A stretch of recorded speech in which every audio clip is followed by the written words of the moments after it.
जीवन के लिए भक्ति ज्यादा आवश्यक है या माया आज के समय के अनुसार? डिपेंड्स। अगर आप वैराग्य ले रहे हैं तो माया बिल्कुल ही आपके लिए जरूरी नहीं है। लेकिन अगर आप एक सांसारिक जीवन जी रहे हैं तो मुझे लगता है भक्ति और माया का एक बैलेंस आपके लिए बहुत जरूरी है।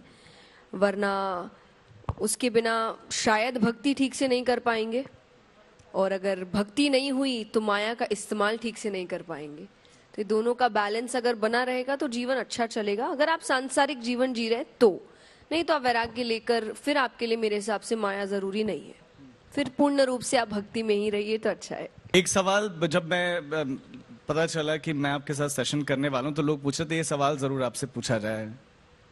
सवाल आपके विवाह के संबंध में कि कब शादी कर रही है जया किशोरी। देखिए बहुत बढ़िया पीछे से आ गया। देखिए अभी मैं दो बातें कहूंगी इस पे। पहली कि डेफिनेटली मुझे करनी है, ऐसा नहीं है कि मेरे मन में कोई विचार है कि मुझे शादी नहीं करनी, पर कब करनी है ये मुझे नहीं पता, और किससे करनी है मुझे ये भी नहीं पता। ये दोनों जब मुझे पता चल जाएगा तो मैं आपको बता दूंगी। एंड जैसा मैंने कहा, आई एम ऑनेस्ट, मैं छुपाऊंगी नहीं आपसे। जिस दिन होगा मैं उसी दिन आपको पहला पोस्ट मेरा रहेगा that I am getting married, so don't worry. But अभी ऐसा कुछ भी नहीं है। अभी आई am too busy with my work, और ना ही मुझे ऐसा लग रहा है कि मेरे आसपास कोई ऐसा है जिसको देखकर मुझे लग रहा है कि मुझे विवाह करना चाहिए। और आई थिंक आसपास के वातावरण को देखकर अब लगने लगा है नहीं करना चाहिए। जिस तरीके का सिचुएशन अभी चल रहा है, so I am too scared with marriage, but I want to. I have always been a very big fan of this institution, but let's see कब होता है। बहुत अच्छा कॉन्सेप्ट है भी। आप चूंकि आध्यात्मिक वक्ता है, लोग आपके पास आते होंगे पूछने के लिए कि हमें कब शादी करनी चाहिए। एक आइडल एज आपकी नजर में क्या है विवाह की? देखिए अगेन इसमें दो बातें हैं। वन, पहला आंसर इज जब आपका मन, जब आप रेडी हो, जब आपको लगे कि मैं शादी जैसी बड़ी जिम्मेदारी को निभाने के लिए तैयार हूं, तभी आपको शादी करनी चाहिए, क्योंकि ये बहुत बड़ी जिम्मेदारी है। इसीलिए अगर हम आज देखें कि आप अब्रप्ट डिसीजंस लेते हैं, फिर अब्रप्टली वो रिश्ता टूट भी जाता है, तो ये सब कहानी करने की बजाय प्लीज टाइम लीजिए, सोचिए, विचारिए, जितने भी प्रोज कॉन्स है सब कुछ देखिए। क्योंकि हमको शादी मतलब सिर्फ तामझाम ही नजर आता है। हल्दी, मेहंदी, संगीत, इसका लहंगा पहनेंगे, उसका लहंगा पहनेंगे, शादी यहाँ करेंगे, शेरवानी इसकी होगी, रिंग ऐसी होगी। नोबडी इज टॉकिंग अबाउट कि जब वो 100-200 लोग घर चले जाएंगे तब ये दो अपने कमरे में जाएंगे आगे के 50 से 60 साल के लिए। तब झगड़े भी आएंगे, महंगाई आएगी, बच्चे आएंगे, बहुत सी प्रॉब्लम्स आने वाली है, आपके ओपिनियंस मैच नहीं करेंगे। तो मुझे लगता है ये एक थॉट आपके पास होना चाहिए, only then you get married. Second is obviously your biological clock, so that depends on you, but we have numerous options these days, so if you think you're open to that तो आप देख सकते हो। But हाँ, this is what I feel. क्या क्या qualities होनी चाहिए? मतलब एक आप अपना बता सकते हैं कि आपका क्या पैमाना है जिससे कई और जिनकी शादी हो रही होगी वो भी अपने आप में उस तरह के बदलाव ला सके, उस तरह का व्यक्तित्व बन सके? दो तीन चीजें बहुत मुझे लगता है बेसिक होती है, जिसमें पहला है रिस्पेक्ट। इज्जत होनी चाहिए दोनों के मन में, दोनों के लिए, दोनों के मन में, दोनों के व्यक्तित्व के लिए, दोनों के मन में, दोनों के काम के लिए। ये रिस्पेक्ट आई थिंक सबसे इंपॉर्टेंट चीज होती है। मेरे लिए प्यार दूसरे नंबर पे आ सकता है, पर इज्जत पहले नंबर पे है। कि अगर बात आपके स्वाभिमान की हो तो सामने प्यार ही क्यों ना हो, छोड़ देना चाहिए। लुक्स के बारे में क्या कहेंगे? She looks, I feel beauty is in the eyes of the beholder. मैं आपको ऐसे ऐसे लोग दिखाऊंगी, उनको जिनसे प्यार है ना, उनके सामने उनको दुनिया की कोई सुंदरता नजर नहीं आती है। उनको सबसे सुंदर उनका ही व्यक्ति लगता है, उनका पसंदीदा व्यक्ति लगता है। तो सुंदरता आपकी आंखों में है। अगर आपको किसी से प्यार हो गया ना, आप एकदम एवरेज इंसान को आप मिस इंडिया और मिस्टर इंडिया बना देते हो। तो ये प्यार है। तो मुझे नहीं लगता लुक्स में हम कुछ कह सकते, that is up to you. आपको क्या सुंदर लगता है, आपको कौन अच्छा लगता है। बट यस, अगर आपकी पसंद केवल बाहरी सुंदरता की वजह से है, देन इट्स नॉट गुड। क्योंकि वो कुछ दिन बाद आपको बड़ा नॉर्मल लगने लग जाएगा, वो सुंदरता, वो तामझाम। तो आपको सोच, जैसा मैंने कहा, सम्मान, सोच, व्यक्तित्व, मानसिकता, ये चीजें प्यार को आगे बढ़ाती है। वरना सुंदरता जिस दिन खत्म होगी तब वही आदमी आपको देखे नहीं सुहाएगा, क्योंकि उसकी सोच अच्छी नहीं है। तो ये 3-4 चीजों पे आप ज्यादा ध्यान दीजिए। बाकी जो हमारी कथाएं कहती है, प्रेम जितना निस्वार्थ हो उतना सुंदर होता है। तो स्वार्थ की आप कम ही चीजें रखे तो अच्छा है, बाकी सब निस्वार्थ रखिए। श्रीमद् भगवत गीता में कुछ इससे जुड़ा हुआ है जो आप सुनाना चाहें? प्रेम से जुड़ा, देखिए वहां वो भगवान उनको युद्ध करना सिखा रहे हैं, तो वहां तो भगवान कह रहे हैं इनडायरेक्टली शायद आज की भाषा में कि प्यार मोहब्बत धोखा है, पढ़ ले बेटा मौका है। क्योंकि वहां अर्जुन यही कह रहे हैं ना, ये मेरा अपना है, वो मेरा अपना है। भगवान के अपना वगैरह बाद में, अभी जो धर्म है वो कर, और धर्म योद्धा का युद्ध करना है। तो मुझे लगता है कि that's what Gita ji teaches you.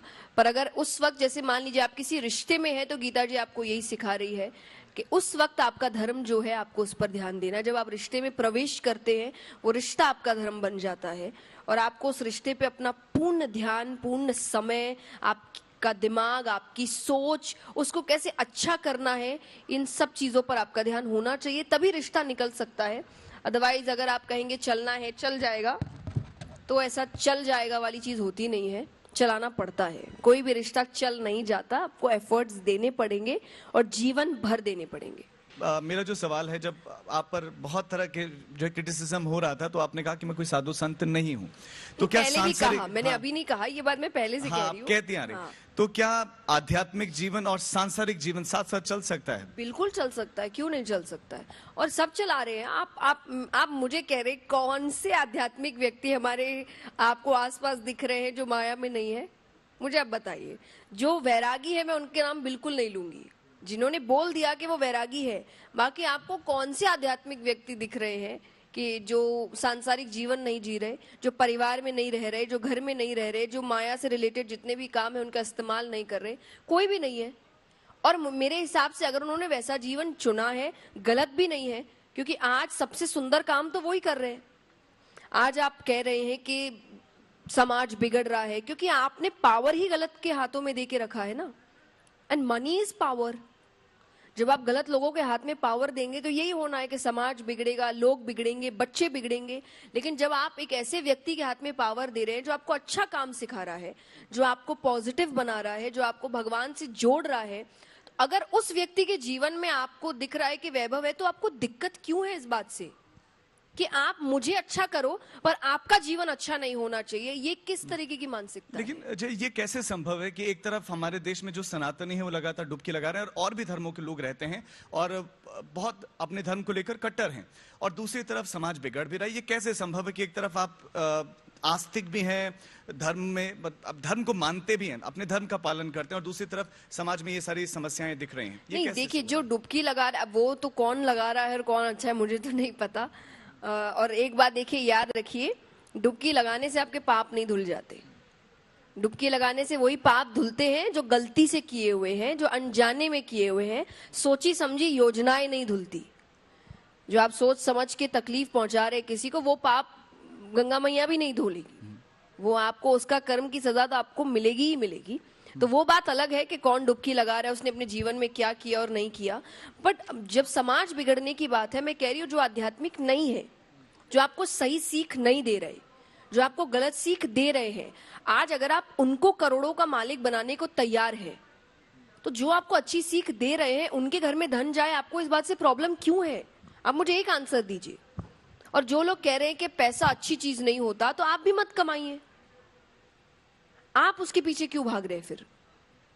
अगर वो पैसा रियल में गलत है, ये तो वो बात हो गई, हम कमाए तो मेहनत, दूसरा कमाए तो चोरी। आप अपनी कथाओं में नहीं कहते कि मोह माया त्याग दो? अरे बिल्कुल नहीं। आप, इसलिए मैंने कहा ना, जो मुझे नहीं पता यहाँ कितने जिन्होंने कथा सुनी होगी, कभी नहीं कहा मैंने यहाँ तक कि आई ऑलवेज से कि कमाओ। कह रहे कि हाँ, उन्होंने कभी नहीं कहा। जी, जितने युवा बैठे, मैंने हमेशा उनको कमाने के लिए, पैरों पर खड़ा होने के लिए, फाइनेंशियली इंडिपेंडेंट होने के लिए बहुत प्रोत्साहित किया है। आई have always been like that. तो मुझे लगता है ये सब ऐसी बातें हैं जो जानबूझ के शायद कहीं करी गई है, जिसे हम पेड पीआर कहते हैं। किसने की है भगवान ही जाने, पर हाँ, जबरदस्ती आपको परेशान करने के लिए, क्योंकि जब आप अच्छा काम करते हैं तो कई लोग होते हैं जो आपको पीछे खींचने की कोशिश करते हैं। But I am a spring, जितना जोर से आप पीछे खींचोगे मैं उतनी तेजी से आगे जाने वाली हूँ। अन्य किताबों मतलब धार्मिक पुस्तकों के अलावा भी बहुत पढ़ना पसंद करते हैं? बिल्कुल, because I am a motivational speaker too. और जैसा आपने कहा कि कई बार हमें ऐसे सेशंस करने पड़ते हैं जहां नास्तिक लोग भी बैठे होते हैं और वहां टॉपिक ही ऐसी चल रही होते हैं जहां आपको सांसारिक चीजों के ऊपर बात करनी है, जो आज जैसे स्टूडेंट लाइफ है बात करनी है, पेरेंटिंग के ऊपर बात करनी है, तो वहां भी हम जाते हैं बात करते हैं। तो आपको ऑब्वियसली सेल्फ हेल्प बुक्स पढ़नी पड़ती है और मेहनत सबको करनी पड़ती है, किसी को फ्री में कुछ भी नहीं मिलता। तो मेहनत हम लोग भी करते हैं, कंटिन्यूअसली पढ़ते हैं, ज्ञान अर्जित करते हैं। हर बार एक नया टॉपिक होता है, तो आपको पहले से तो पता नहीं होता कि कब क्या टॉपिक मिल जाएगा। जब भी सेशन हो, मोटिवेशनल सेशंस, आपको एक नया टॉपिक दिया जाता है, आपको उस पर अपनी तैयारियां करनी पड़ती है। तो I read all kind of books. मेरे टॉपिक से रिलेटेड मुझे अगर कोई बुक दिखे तो मैं वो पढ़ती हूँ। और यस, तो सेल्फ हेल्प बुक्स और स्पिरिचुअल किताबें, ये दो मैं ज्यादा पढ़ती हूँ। I generally don't read fictional books क्योंकि अब मुझे लगता है काम नहीं है उन चीजों का। बट या, नास्तिकों के लिए आपका क्या संदेश है? मेहनत करो, फिर कर्म पे ध्यान दो। आप जैसा कर्म करोगे वैसा फल मिलेगा। नास्तिक तो ये कहते हैं कि हम तो कर्म ही कर रहे हैं, हम तो कर्म पर ही विश्वास करते हैं और स्वयं पर ही विश्वास करते हैं। ये भी बहुत समझदार नास्तिक है। मैं कहूंगी अगर आप नास्तिक भी है ना, तो वो नास्तिकता में समझदारी होनी चाहिए। लेकिन नास्तिक व्यक्ति ये नहीं होता जो दूसरों को बेइज्जत करता है। नास्तिक व्यक्ति ये है कि मैं ये चीज नहीं मानता, जो माने उसका अपना ओपिनियन है, मैं नहीं मानता जब तक मुझे फुल प्रूफ तरीके से समझाया नहीं जाएगा। I am okay with that. क्योंकि ऐसा इंसान ना रिसर्चर होता है, जो रिसर्च खुद करने की कोशिश करता है, किसी के दबाव में आकर नहीं मान लेता कि क्या है। तो मुझे ऐसा व्यक्ति सही लगता है। मुझे ये नहीं पसंद जो ये कहे कि हम मानेंगे भी नहीं, ढूंढेंगे भी नहीं, और जो ढूंढ रहे हैं वो बेवकूफ है, जो मान रहे हैं वो बेवकूफ है। तो मुझे वो व्यक्ति ज्यादा बेवकूफ लगता है। तो अगर आप नास्तिक भी है तो नास्तिकता में भी समझदारी होती है। अगर आप समझदार नास्तिक है, मुझे आपसे कोई प्रॉब्लम नहीं है, क्योंकि आप देश के लिए बेहतर ही काम करेंगे। पर जो बेवकूफ नास्तिक है वो खुद भी बेहतर नहीं करता, वो आस्तिक को भी बेइज्जत करता रहेगा, और देखा जाए उसका जीरो कंट्रीब्यूशन रहता है फिर देश में या समाज में। तो ये ज्यादा गलत होता है। तो मैं नास्तिकों से भी कहती हूँ कि फिर आप कर्म अनुसार काम करिए। आप कोई पिक्चर भगवान मत मानिए, आप कर्म मानिए। तो जैसा कर्म करोगे वैसा फल मिलेगा। तो अच्छे कर्म करो, बेहतर कर्म करो, समाज को आगे ले जाने वाले कर्म करो, क्योंकि जो दोगे वही वापस मिलेगा। अच्छा करोगे तो समाज भी आपको अच्छा वापस करेगा। वो लोग भी ये कहते हैं कि जैसे आध्यात्मिकता या आस्तिक होना भी एक अवस्था है, नास्तिक होना भी एक अवस्था है, जहां आप कई स्टेप्स पार करने के बाद नास्तिक बनते हो। पढ़ने के बाद अपने ही धर्म ग्रंथों या आप जिस भी धर्म से हो उनको पढ़ने के बाद आप उस अवस्था में पहुंचते कि इसमें कुछ कमियां हैं। अब देखिए, आपने जैसे कहा उसमें कुछ कमियां हैं, गलत नहीं है। कमी कहाँ नहीं होती है।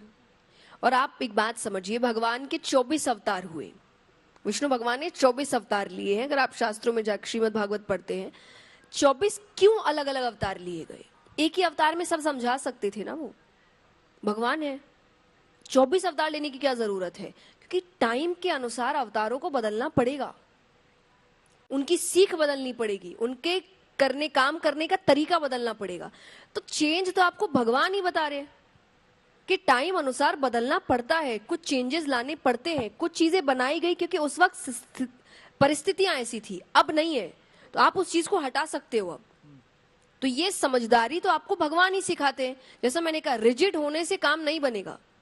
आपको परिस्थिति अनुसार चीजें समझ के बदलाव लाने में ही आपका काम बेहतर क्या बनेगा। धर्म ग्रंथों का मिस इंटरप्रिटेशन भी हो रहा है? क्योंकि बिल्कुल। ढोल गवार शूद्र पशु नारी सकल बिल्कुल। ताड़ना के अधिकारी, तो उसको अलग अलग तरह से लोग लेते हैं। आपका उस पर क्या टेक है? नहीं, बिल्कुल। जब व्यक्ति, मुझे तो सबसे गलत बात यही लगती है जब शास्त्रों को लेकर हम किताबें लिखते हैं और उसमें व्यक्ति उसके मन की जो भी इच्छाएं हैं वो डालता है सीख लिखकर।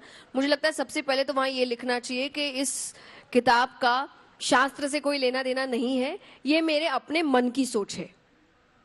तो ये ज्यादा बेहतर होता है। पर आजकल जो इंटरप्रिटेशंस निकल रहे हैं उसको लोग पढ़ के उसी को गीता जी मान लेते हैं, उसी को रामायण मान लेते हैं कि ये उन्होंने लिखा है तो उसी से सीख के लिखा होगा। I think that is bad. आपको एग्जैक्टली समझना पड़ेगा, क्योंकि देखिए एक ही शब्द अलग अलग जगह अलग अलग मतलब रखते हैं। एक दो अंतिम सवाल। हमारा जो समाज मौजूदा है, चूंकि आप तो इतनी सभाएं करते, इतने लोगों से मिलते हैं, क्या सही दिशा में है? मैं 50-50 कहूंगी यहाँ पे। 50-50? हाँ जी, 50 सही दिशा में जा रहे हैं, सीखने की कोशिश कर रहे हैं या उनके अंदर जिज्ञासाएं पैदा हो रही है। Specially for youth. मैं बहुत लकी हूँ, मेरी कथाओं में 80% संख्या युवाओं की होती है। जनरली जब आप कथाओं में जाते हैं वहां पे ज्यादा संख्या बुजुर्गों की होती है, पर मेरी कथाओं में 80% यूथ होता है। तो ये एक चेंज है, ये एक ऐसा चेंज है जहां लोग आ रहे हैं कि नहीं, थोड़ी रिलेटेबिलिटी मिल रही है, थोड़ा समझते हैं। तो मैं इसको 50% रखती हूँ, चेंज आ रहा है। 50% मैं ये रखती हूँ कि लोग भक्ति को आज सिर्फ पूजा पाठ का ही नाम दे चुके हैं, कि जो जितनी ज्यादा घंटे पूजा कर रहा है, जितना ज्यादा ये सब कार्य कर रहा है, वो ही भक्त है। लेकिन ऐसा नहीं है, वो नहीं करके भी आप भक्त बन सकते हैं। इसलिए कई बार हम जब आप शास्त्रों को पढ़िए ना, आपको कहाँ पूजा पाठ सिखाई जा रही है मुझे बताइए। बहुत कम स्थान पे आपको बताया जा रहा है कि पूजा ऐसा करते हैं, हर जगह तो जीवन जीना सिखाया जा रहा है। प्रॉब्लम्स आए, रामायण से बड़ी प्रॉब्लम मुझे लगता है और कहीं है ही नहीं।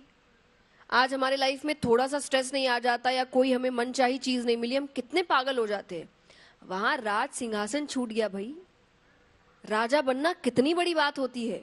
और चलो वो छूटा सो छूटा, राम जी कह सकते थे कि चलो राज सिंहासन मत दो, राज्य तो मत छीनो, राजकुमार तो अभी भी हूं मैं, घर से क्यों निकाल रहे हो। तो राज सिंहासन गया, जो था वो भी गया। उसके बाद भी वो मुस्कुरा ही रहे हैं और अपनी माता से जाकर यही कहा है कि राज छीना नहीं है मुझसे, मुझे तो वन का राज्य दिया है, वहां का राजा बनूंगा जाके। इसको पॉजिटिविटी कहते हैं, पॉजिटिव माइंडसेट। ये नहीं मिला ठीक है, लेकिन आगे जो मिलेगा वो ज्यादा बेहतर होगा। और यही सोच मेरी भी है कि कई बार आपको मन की चीजें नहीं मिलती, क्योंकि आगे बड़ी चीजें आपका इंतजार कर रही है। जीवन चलाने के लिए माया आवश्यक है, लेकिन उसके पीछे भागना, मेरे हिसाब से भागना भी सही है अगर आप दिमाग खोल के भाग रहे हैं। आंख बंद करके भागोगे तो आप गलत काम करोगे। क्योंकि भागना, देखिए आज भागने का मतलब बहुत कुछ हो सकता है। एक हो सकता है मैंने दिन रात एक किया है कुछ काम करने के लिए, कोई जॉब लेने के लिए, मेरी नजर में वो भागना है, क्योंकि उसको लग रहा है उसका पैकेज इतना अच्छा है या मुझे इस कंपनी में काम करना है। वो उसकी अपनी सोच है, वो सांसारिक जीवन जी रहा है, वो एक साधु की तरह नहीं जिएगा। आपकी इच्छाएं हैं, या कई होंगे जिनके मन में होगा कि मुझे ये शूज खरीदना है या यहाँ पे जाना है या इस दुनिया की सैर करनी है, हाँ कि नहीं बताइए। तो क्या मैं इनसे कह दूं ये सब छोड़ दो? परिवार वाले भी तो दबाव बनाते हैं, उनके बेटे का इतना पैकेज है तुम्हारा नहीं है, तो वो हीन भावना पैदा होती है। Again, comparison is not my thing. अगर मैं माँ बाप से कहूंगी अगर आप बच्चों को कंपेयर कर रहे हैं, तो फिर वो दिन दूर नहीं है जब बच्चे माँ बाप कंपेयर करने लग जाएंगे कि उनके माँ बाप तो ये करते हैं, आपने तो ये नहीं किया, उनके माँ बाप तो ऐसी छूट देते हैं। आप कंपेयर मत करिए, आप बच्चों को कभी भी मत करिए। हर बच्चे की अपनी कला है, हर बच्चे का अपना स्पीड है, अपना पेस है। मैं मेरे लिए कहती हूँ, मेरे पिता ने, मेरे माता ने मुझे कभी कंपेयर नहीं किया। मैं तो बिल्कुल ही उल्टी थी। जहाँ सारे बच्चे किसी डिग्री की ओर भाग रहे, वहां मैं कह रही हूँ मुझे कथा करनी है, या मुझे कथा पढ़ना अच्छा लगता है, या मुझे भजन गाना अच्छा लगता है। तो मेरे माता पिता ने मुझे कभी भी किसी चीज के लिए दबाव नहीं डाला। उन्होंने मेरी कला समझी, मेरी रुचि समझी, और मैं जहां जी जान से मेहनत करी हूं वो समझा। और फिर उन्होंने मुझे इस चीज की आजादी दी कि आप अपना करियर खुद चुनो।